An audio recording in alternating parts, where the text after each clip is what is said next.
Another immediate application to politics. Oh, by the way, we don't have kings.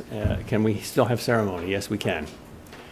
Could we perhaps, if ceremony is so happy and if it almost naturally gravitates towards monarchy and away from democracy, is it an either or? Well, no, maybe the English have a great idea. They have kings and queens, but they don't rule. So they've got all the ceremony. They're like modernist theologians. You know, God's up there, but he's not the Lord.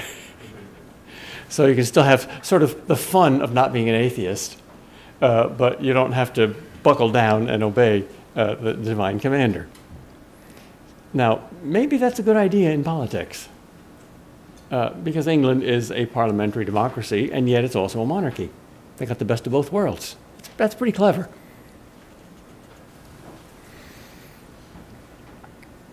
Even in a democracy, obviously, you have to have, as we pointed out, a hierarchical principle. It's not anarchy. You vote by discriminating. And once you have a government, it has authority, whether it's democratically elected or not.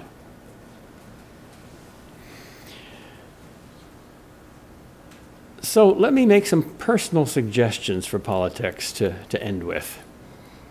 This is the weakest part of the talk, although it's the most interesting, because now I do what I said I was too cowardly to do a moment ago.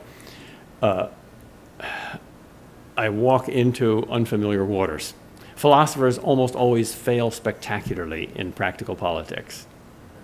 Examples: Plato, Francis Bacon, who spent most of his life in the Tower of London, Machiavelli, the worshipper of success, who himself was a total failure, Hegel, who said that the kingdom of God has come to earth and its name is Prussia, Heidegger, who supported Hitler as the new God. In light of them, you should be very suspicious of anything that this philosopher says about politics. But I'll say a few things anyway. First of all, I think we need, as Christians, to take politics seriously. We also need, as Christians, apolitical people. Jesus himself was apolitical. That's probably one of the reasons he was crucified. Judas Iscariot probably wanted to co-opt him for his own political purposes, and when Jesus refused, he betrayed him.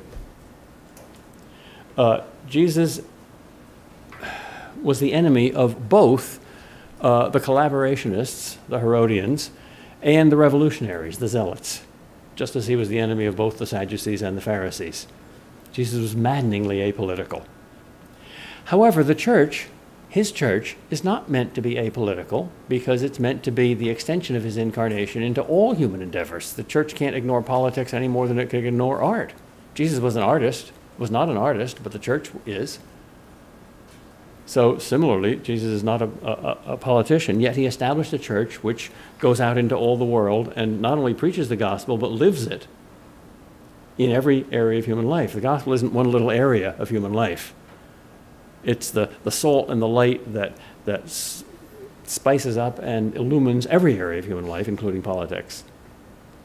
So among Christian thinkers, you need those who write political books like Augustine and those who don't, like Aquinas. You need engaged thinkers and you need detached thinkers. Just as among the saints, you need saints who can rule a country like St. Louis of France, the saint king, and you also need saints like St. Anthony of the Desert, who says, the hell with the world, they're all going to hell in a handbasket, I'll go into the desert and seek God. You need both of them. You need saints like Mother Teresa, who was as apolitical as Jesus, and you need saints who in many ways are similar to Mother Teresa, like Dorothy Day, who did basically Mother Teresa's work in America, but was very much engaged in politics. So it's not an either or, it's a both and. And yet, there's a connection between the two which is not egalitarian, but aristocratic. The engaged depends on the detached, as action depends on prayer, as a building depends on its foundation. It's not that these are two independent lifestyles or two independent plans, and then you bring them together in a kind of a synthesis or marriage. It's rather that you start with the vertical, You start with the detached, you start with the direct relationship with God, and then on that foundation you expand into everything, including politics. And therefore, as a consequence of this dependence, the single most important political act you can do is to be a saint. There's a strange Zen Buddhist saying, "Drinking a cup of green tea, I stopped the war." What in the world could that mean? Well, in Zen Buddhism, tea ceremony is religious, and drinking a cup of green tea is either an expression of or a seeking of supreme enlightenment. And each individual's enlightenment, in a kind of mystical way, is a part of overall enlightenment. And overall enlightenment is the key to peace, including world peace. We all know that.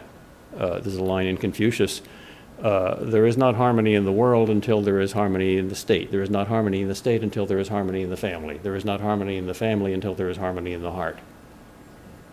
So, drinking a cup of green tea, you can contribute to stopping the war. In fact, if you don't do that, if you don't start there, now a Christian wouldn't say drinking a cup of green tea, a Christian would say prayer. But if you don't start there, you're not going to have much long-range success.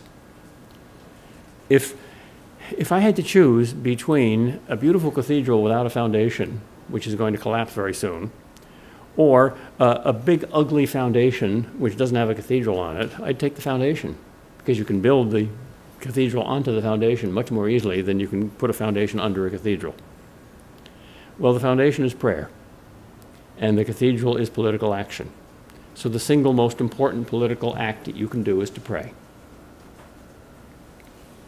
Because prayer makes you a saint. And good people, saints, make good institutions. Suppose you have a school, which is a bad school in every possible way. It's poor, the buildings are collapsing, the roofs leak, they don't have good science labs, they don't have much money. All they have is good, wise people. The teachers, the students, the administrators, they're wonderful people. All right, compare this with a school on the other side of the street which has the best physical plant and all sorts of money and a brilliant curriculum and access to libraries and all the rest, but there are bad people in them. No comparison. First school is the best school. Well, let's apply that to a state. To preserve the state, especially a democratic state, preserve personal aristocracy.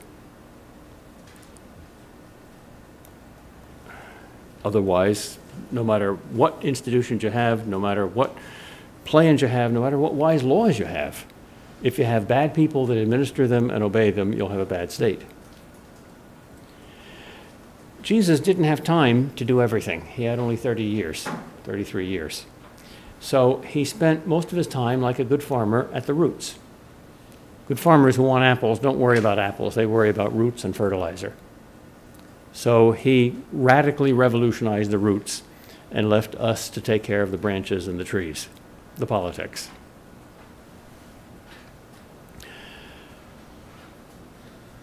This principle is especially true in democracy because, as I said before, the responsibility is far greater on each individual in a democracy. You can't say, my life and character don't count much, I don't have to be a saint because I'm not a ruler. Yes, you are. In a democracy, you're the ruler. You have immense responsibility.